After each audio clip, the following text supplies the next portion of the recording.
पूछा गया बताएं साइमल्टेनियस इलेक्शन को लेकर कौन सी स्टेटमेंट आपकी ठीक है। रिसेंटली एक आर्टिकल था द हिंदू के अंदर, that's why this question is made. अभी चलते हैं क्वेश्चन के ऊपर, पहले फिर देखेंगे न्यूज क्या थी। India has never experience simultaneous election since 1947, 1947 से अब तक हमने साइमल्टेनियस इलेक्शन को एक्सपीरियंस नहीं किया है।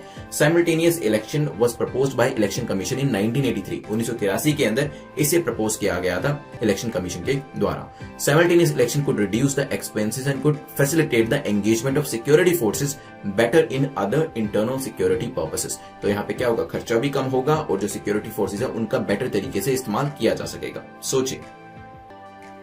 चलिए, तो अभी एक आर्टिकल जो था वो मेंशन किया हुआ था द हिंदू के अंदर, जिसमें ये बताया गया था कि जो एक्सपर्ट्स है दे फेवर साइमल्टेनियस इलेक्शन। तो यहाँ पे जो एक्सपर्ट्स है वो चाहते हैं कि साइमल्टेनियस इलेक्शन होने चाहिए।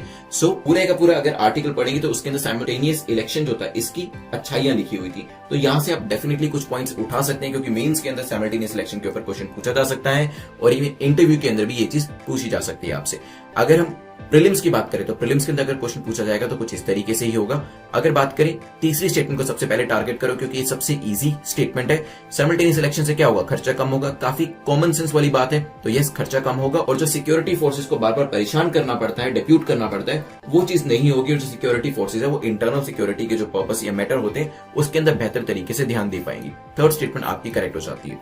सेकंड स्टेटमेंट को देखिए, साइमल्टेनियस इलेक्शन जो है क्या उसको प्रपोज किया गया था इलेक्शन कमीशन के द्वारा, कब, 1983 के अंदर। तो ये स्टेटमेंट भी हमारी करेक्ट हो जाती है, ऐसा किया गया था।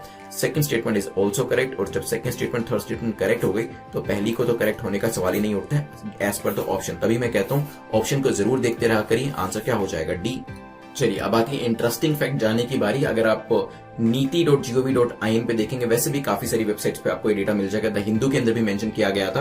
तो यहाँ पे 10 simultaneous elections, these are not new to India, कोई नए नहीं है हमारे लिए, बिकॉज 1952 के जो इलेक्शंस हुए थे, 1961 के जो इलेक्शंस हुए थे, 1967 में जो इलेक्शंस हुए थे, दे वर द साइमल्टेनियस इलेक्शन, जहां पे लोकसभा और स्टेट असेंबलीज के अंदर इलेक्शन एक ही टाइम पर हुआ करते थे। तो 1967 तक दिस वाज अ नॉर्म, ये एक प्रैक्टिस थी जिसको फॉलो किया जाता था, और 1967 के बाद इस प्रैक्टिस को बंद कर दिया गया। But now we are again feeling the need की साइमल्टेनियस इलेक्शन होने चाहिए। आज का जो मेंस का क्वेश्चन होगा वो भी इसके ऊपर रहने वाला है। तो वेदर यू सपोर्ट इट और whether you are opposing it, दोनों ही पॉइंट्स आप इसके अंदर लिख पाएंगे और अपना कंक्लूजन दे पाएंगे।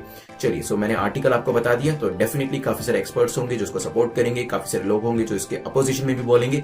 लेट्स सी इवेंचुअली क्या होता है। But yes, this was a practice जिसको पहले फॉलो किया जाता था, 1967 तक इसको फॉलो किया गया था और उसके बाद इसे छोड़ दिया गया।